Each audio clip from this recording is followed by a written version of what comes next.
Wherever you are in the world, welcome to Bales and Buzzers.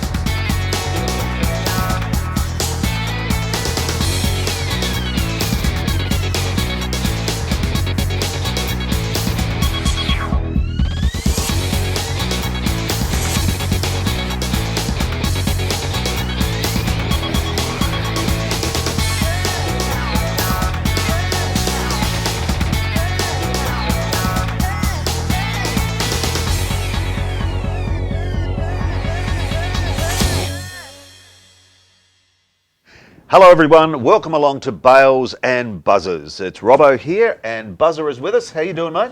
How you doing, Robbo? We've got a good show tonight, that is for sure. Great show. We're going to be joined by Bales a little later, who's going to talk to Gary Wilson from Australia, and we'll talk about that win very shortly as well. And another special guest on the couch tonight. Yeah, we've Barry McCarthy.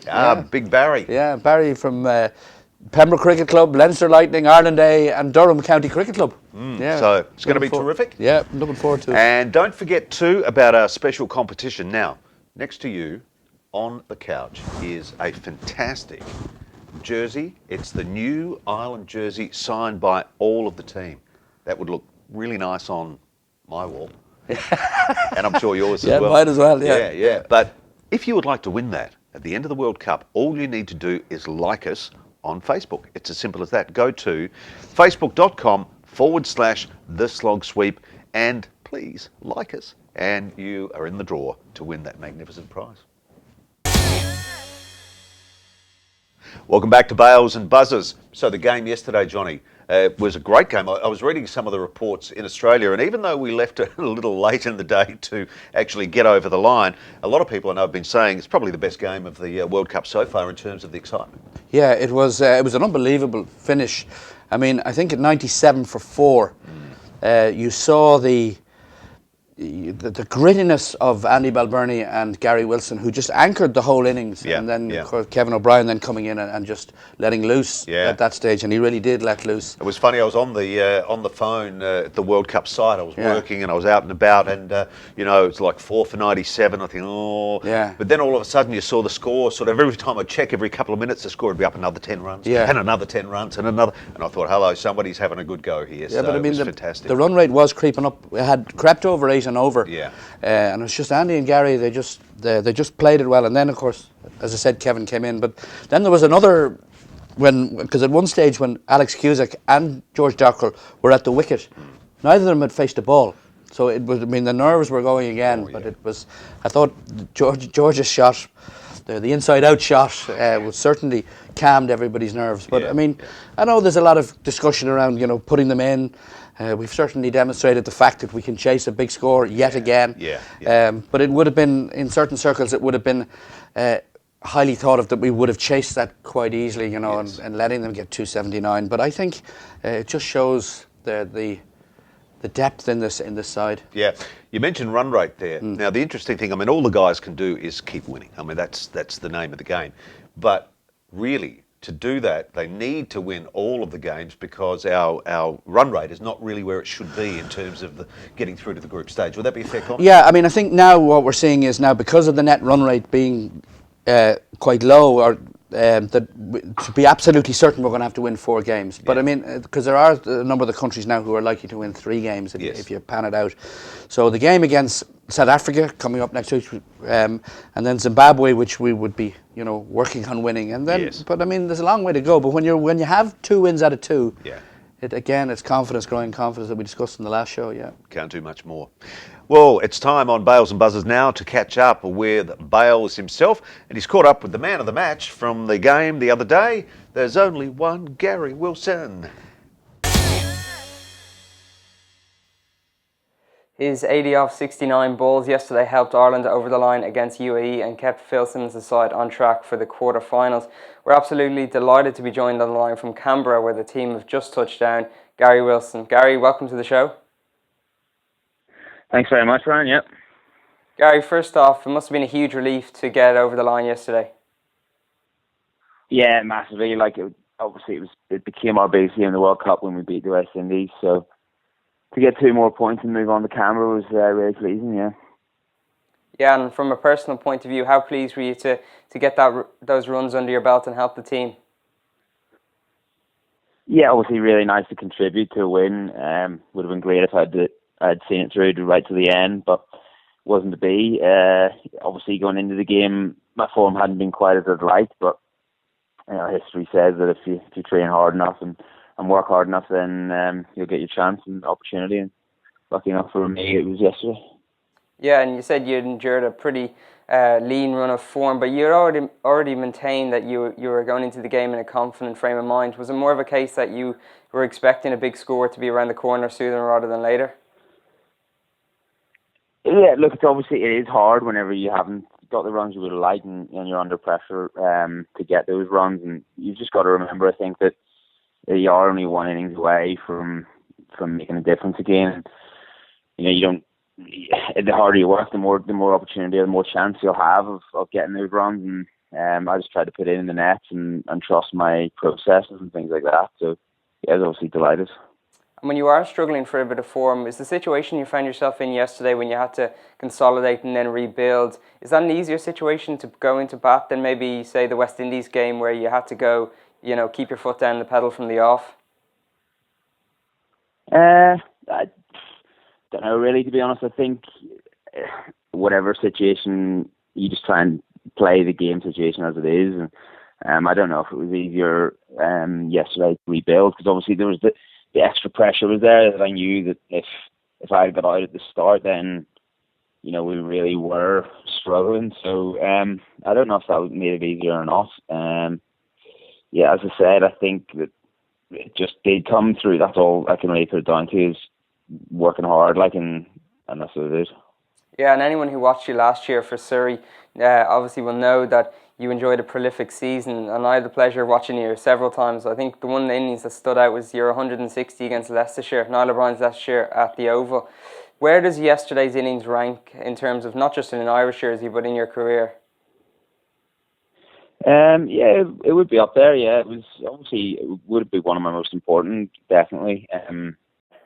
Yeah, and you're obviously, just going back to the innings yesterday, you're obviously fairly strong either side of the wicket, and we saw a couple of your sweeps and your cuts, but considering the boundaries were quite big at the Gabba, did you have to change your plan of attack slightly? Well, it's obviously, in Australia, the wickets are so true that the sweeps and the fine dinks are probably not in the game as much as they are in England. You can hit through the line of the ball. I don't really think the size of the ground changed my plan in that sense. It was more just trying to play the ball on its merit and looking to hit strong shots, really. And did Kevin O'Brien's innings, you standing at the other end, really help take the pressure off you? And then obviously when Kevin got out, you could put your foot down the pedal as well. Yeah, I've battled a lot with Kev over the years, since we were probably about 13, so we know each other's game inside out, and we usually do bat pretty well together. I don't know the stats or anything, but I can think of plenty of times over the years where we've put on big partnerships and important partnerships and stuff. So obviously we're different players in where we hit the ball, but I think we dovetail pretty nicely. And you've got a pretty good record against the UAE. Does that give you a positive mindset going into bat, knowing you've scored runs against that opposition before?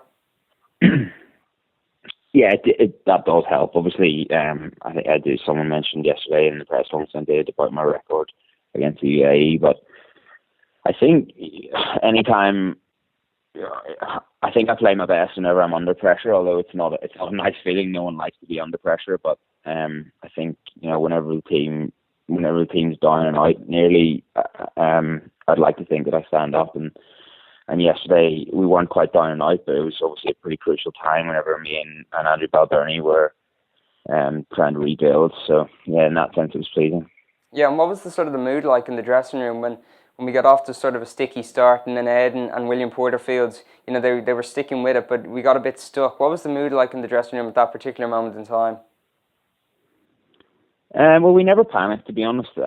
We were confident. I know I've said that quite a bit in the interviews I've done over the last day or so, but it really is the truth. We were confident that we would get the win. No matter, I was confident pretty much from ball one yesterday. Whenever I went out the bat, that I just said, today it's my turn today. I need to step up and I need to score the runs, so I don't think we were ever. Well, obviously we were concerned whenever things weren't going as well as we would have liked, but I would say that we had it under control for large periods. Yeah, and I think William Porterfield said after the game that it was obviously a tighter game than we probably would have liked, but it was hugely satisfactory to get over the line and grind out the result. And he also mentioned that it may have been a game that we might have lost in recent years, and I suppose the Bangladesh game 4 years ago sticks out. How much character does it show that the team have to get across the line when maybe we weren't playing at our best? Yeah, it does, and I think experience as well. A lot of guys playing in their second and third World Cups, having played, well over 50 ODIs now. I think maybe earlier in our careers, obviously this Ireland team, or the backbone of this team, has been together for a number of years now. So a lot of the guys that have been involved in those close losses or tied games in the past were involved in the game last night. So, we know what it takes whenever the pressure's really on, and we were able to, thankfully, get over the line last night. And you now arrive in Canberra with 4 points, a maximum 4 points in the bag. But there's slight concern over the bowling. We let maybe 2 dominant positions slip in the last 2 games towards the back end of the innings. You've obviously got a great view from behind the stumps of the bowling. Is it a case that we may have got the plans wrong a bit, or is it just that the bowlers have struggled to execute their skills in a pressurised situation to make those plans work? Yeah, I think execution's a big one. Look, the pattern has been similar in both of our bowling innings. But it's, we are working hard. The bowlers are working hard on executing their skills and training and stuff, and we did do a lot of work on that in Brisbane before the game. Obviously, with that long break. Look, it's something we're aware of, definitely, and we'll have a chat. We haven't had our review meeting yet. We'll have a review meeting tomorrow, and it's something that'll definitely crop up. Yeah, and just maybe looking ahead to Tuesday in South Africa, many don't expect us to get anything from the result, mainly because of the calibre of the opposition. But South Africa have maybe stuttered their way through the opening 2 games, and all the pressure will really be on them. Is this the type of situation that Ireland will relish, and they can really, upset the odds again? Yeah, I think we've got 6 games in the group, and our aim going into every one of those games will be to win it, definitely. Obviously, South Africa are favourites going into the game, but I don't think, whether we're favourites or whether we're underdogs, I don't think it makes a difference to our mindset, if I'm honest. I think, we've played lots of games in the past where we've been the favourite. I'm thinking of, World Cup qualifying tournaments and things like that. So we're well used to having the favourites tag. And I think being an underdog in this game, I don't think our mindset will change too much. So we'll just be going out there looking to play the best game that we can, and hopefully it'll be good enough on the day. Yeah, and you came out with a great line, Gary, in your press conference yesterday. But I think you said, remind me, was this an entertaining game between 2 teams outside the top 8? Obviously, the players have been quite vocal in their stance against the ICC during the tournament. How much is it irritating, as much as anything, that the ICC continue to try to reduce the World Cup and disrespect the associate nations? Yeah, look, all we can do is just keep harping on. I think anyone that's watched this World Cup, it's the teams outside the top 10 and top 8 have lit up the tournament whenever we've played. We played the perfect game against the West Indies. You saw the way the UAE came hard at us last night, and then what an exciting finish it was between 2 teams that weren't in the top 8 in the world. And they're the so-called teams that are meant to be playing in this cup in 2019. So, yeah, all we can do is keep going on about it. We're getting huge support from massive profiles, cricketing profiles throughout the world. Everyone's tweeting about it, and I haven't really seen any tweets backing the ICC's decision to reduce it to a 10-team cup. So hopefully, as long as we keep getting that support, hopefully the ICC will start to listen and keep it as 14-team for the 2019 cup. Yeah, and I know the focus is firmly on this World Cup in the next few weeks, but I suppose to touch on Surrey, last week it was announced that Gareth Batty will be assuming the captaincy for 2015. And I suppose many people were quite surprised that you didn't get the full-time role, considering the job you did last season. But I think you said that you told Graham Ford and Alex Stewart that you couldn't give them that commitment because of the big Irish summer coming up. No, it wasn't. That's not really the way it worked. The way it happened. It was more. I was thinking about whether or not to go to them and say, look, would you consider if I threw my name in the hat and I were to retire from one form of the game from Ireland, would you then consider it? But in the end, I decided that wasn't what I wanted to do. I wanted to make sure I was available for all Ireland games with such a big summer coming up, and I didn't want to retire from any form of the game for Ireland, so I therefore wasn't able to throw my name into the hat. And I spoke to Fordy and Alex Stewart after when Alec rang me to tell me that they were going to go with Gareth because of the reasons that I mentioned there, that he could offer. His main focus was going to be on Surrey, so it was more that I wasn't sure at the start whether or not to perhaps go to them and say, look, would you consider it? But in the end, I decided in my own head that actually what I wanted to do was keep playing all forms of the game for Ireland. Yeah, and how much did you enjoy last season? Obviously, because it must have been quite demanding on you, captaining, having such a good run of form with the bat, and then wicket keeping as well. Did you enjoy that, the added responsibility? Yeah, I did enjoy it. It was hard work, definitely, but it was something that I thrived on 100%. Captaincy is something that I'd like to have another shot at again in the future, but it's completely understandable. As I said, I'm going to be missing a number of games this summer, so it is understandable that they wanted to have that consistency, especially with the way things have gone for us in the last couple of years with captains, obviously with Graham retiring and Rory moving back to Sussex and stuff. So I think it was probably the right call to have the consistency of one person in charge for every game in the summer. Yeah, and I'm sure after your great season last season, you're one of the first names on the Surrey team sheet for this year. But is there a danger, because you're going to miss such large chunks of the season, that they've obviously brought in, they obviously have Steve Davis there, and Ben Folkes they brought in from Essex. Is there a danger you might come back from Ireland duty and there's no place for you in this side? Oh, there's always that danger, yeah. But I think if I'm scoring my runs, then I'll play the games. It's always the case. I think there's pretty much now no one's guaranteed their spots in any team if they're not playing well. So provided I score my runs and stuff, then I think I'll play. Obviously, missing games, being involved with Ireland isn't ideal from a Surrey point of view and wanting to play every game point of view. But as I said, with the busy summer coming up for Ireland, my focus will be on doing well for Ireland as well. Playing the World 2020 qualifiers is going to be a big year for us. So while it's not ideal, it's still going to be. I'm still really looking forward to it. Gary, huge congratulations on yesterday, and we can only wish you and the team all the continued success for the next few weeks in Australia and New Zealand. Thanks so much for joining us. Okay, cheers, Ryan. Thanks. Let's welcome back to Bales and Buzzers. It's Robbo and Buzzer here, and our very special guest on the couch tonight is Leinster, Pembroke, Ireland A and Durham All Rounder, Big Barry McCarthy. Barry, welcome to Bales and Buzzer. Thank you very much for having me. Yeah, so while I presume, Barry, in some ways it's probably a little bit disappointing that you're not over in Australia, but I mean, tell us about when you were in Dubai. How was that sort of experience? Was that? It was a phenomenal experience, to be honest. It was the first time I was really in and around the full squad with all the county lads over and stuff like that, and it was just a great experience to be around them and see how things are done when everyone's around, and it was just such a good experience for me. Yeah, because you've been involved in. I remember you telling me back in 2013 when Ireland were playing England, you were involved in the bowling out there as well. That must have been a great experience as well. I was over, and that's probably what I kind of did myself some favours there, and I went out and I was asked to come out and bowl.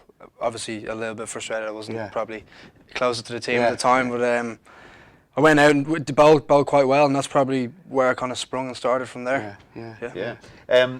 The boys themselves now in Australia, 2 games, 2 wins. What's your sort of take on how they're going at the moment from a I guess an insider's perspective? Yeah, to be honest, there's not much more you can ask for. Like in a World Cup, first 2 games, although it was quite difficult the other day in the situations they were in, but they came out of it on the right side, and 2 wins from 2, and that's all you can really hope for going into a World Cup. I think the great thing with some of the games, the big games still to come, is the fact that when the pressure was on, they rose to the occasion, and regardless of who the opposition is, I mean, you know, it was a little bit potentially wobbly at stages there, but they really put their heads down and bum up, and away they went. Yeah, no, especially cricket, as you know yourselves, you've played, Johnny, and it is in a sense sometimes an individual sport, and individuals can outshine the team. But Ireland are a really good example of a team who really gel together. Yeah. And you saw the other day, like when things weren't going their way, they really came together, and it wasn't just one individual.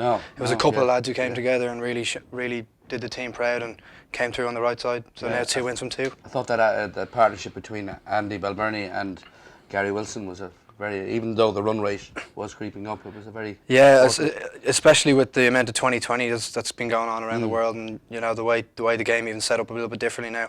It's even going into the last 10 hours, and I think that was really what the lads were trying to do. Yeah. Especially Andy and Gary, as I said, really set a platform for the likes of Kevin, who we've seen before, who can do it, and he came off the other day, and it was just such a relief at the end in a sense, but.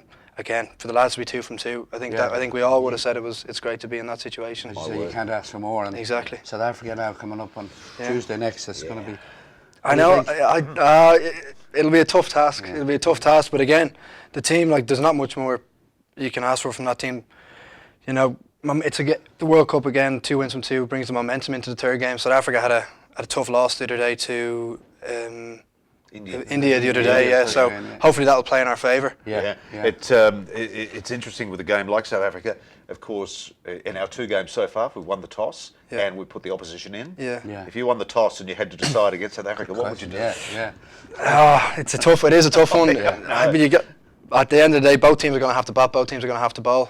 So the lads had the choice, and they've bowled first time both games, and they've won 2 wins, so it'd be difficult to change things. Although it kind of got a bit away from them at the end of both games, you know. The lads they're such hard workers, and they'll come back. And whether they bat or bowl first, I think they got just as good opportunity. Yeah, well, I think Monaca is a fairly benign sort of pitch. I don't think it normally. I think it's a pretty good batting deck normally. I think it'll be interesting. Yeah, it will be interesting. So tell us more. You're off to Durham now next week? Yeah, I'm off to Durham next week. Yeah, it's a great opportunity for me, to be honest. I'm really looking forward to it. Played a little bit last year, as you know, just a couple of games. And I'm going over full time now this next week, so I'm really looking forward to it. It's a great opportunity for me. It is. It's a great opportunity, and you know, certainly, you know, Leinster Lightning now last year when we started to see the game very much change, you know, with that new structure. Exactly, and credit to Cricket Ireland to have that structure in place is phenomenal for lads like myself coming up through the ranks. It just gives them that platform towards playing international cricket. And have you met the Durham lads before? I was over there for a couple of weeks last year and got to know a couple of the lads, but spent a couple of weeks over there before Christmas. Really got to know the lads, and they're really nice lads. Look, all looking to help you out and do anything they can for you. And living the dream. You could say. Professional cricketer, hey, you know, you can't ask for much more than that, can you? Yeah, you could say, That's great. You know, obviously, I've been following Barry's career for many years. I mean, having played with his dad as well, you know, and it's great to see. It's great to see you going to Durham, and I think, you know, just to wish you all the very best. And it's great to see you so close out the Irish game, and best of luck at Durham. Now, Johnny, being one of the stars finally of the Pembroke over 40s Division 11, was there anything that you wanted to talk about Pembroke just to get it in? Because I know you wanted to talk about Pembroke. Yeah, no, hopefully we're going to have a great season this year. We had a great season last year. Hopefully that'll continue. Well, we certainly hope so. Definitely so, yeah. Barry, thanks very much for coming on to the couch. No problem, very much. Thanks for having me. We really appreciate it. And cheers, thanks, Barry. Thanks for having me. Good luck in Durham. Thank you very much. Thank you. It's Barry McCarthy, our special guest on the couch here in Bales and Buzzers. Now, just before we leave you tonight on Bales and Buzzers, a couple of things. I want to talk to you first about our very good friends at currencyfair.com. They are partnering us with the show, which we very much appreciate. And very simply, if you want to transfer money overseas or you want to transfer money to Ireland, and let's face it, many of us have friends and family overseas, You've got to be very careful doing it because it is easy to pay a lot more than you actually need to. Currency Fair, they will not do that. They will look after you very well and give you a great rate. So it's currencyfair.com, and for watching the show, they have a very special offer, Johnny. Yeah, if you go through the link on the slogsweep.com and you follow and you type in Slog Sweep, you'll get your first trade for free. Excellent, and you can't get it much cheaper than free when it's all said and done. Hey, I just want to say a quick well done to Afghanistan, winning their first match in the World Cup ever, which is just a fantastic effort. Well done. Yeah, well done. and Monday night. Yes. Oh, if ever there was a game that I tell you I'll be lighting a candle to, get over the line with this one. Wouldn't it be fantastic? Our next show is Monday night, and it is a preview. We'll be previewing the Ireland versus South Africa game in Canberra, and we'll have a very packed show for you that night. We will. So we look forward to seeing you then. Thanks very much for listening. If you want to contact us, don't forget, it's easy to do so. You can go to theslogsweep.com, or our Twitter handle is @theslogsweep, or go to facebook.com/theslogsweep. Good night.